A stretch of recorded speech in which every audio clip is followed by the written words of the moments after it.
If WinRAR drag and drop is not working, it usually means Windows permissions, settings, or integration issues are blocking the feature. First, restart your computer because temporary system glitches can break drag and drop functionality.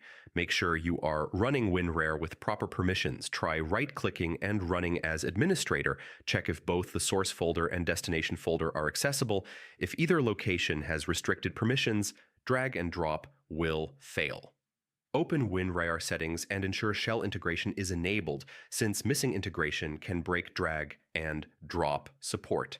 Try closing and reopening WinRAR because the process may be stuck or frozen in the background.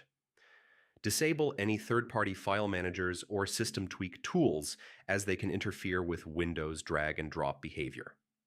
Temporarily disable antivirus software because it may block file transfer actions.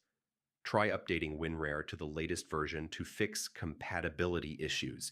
Test drag and drop between other folders in Windows to confirm whether the issue is system-wide or WinRAR specific. If nothing works, reinstall WinRAR to restore default integration and functionality.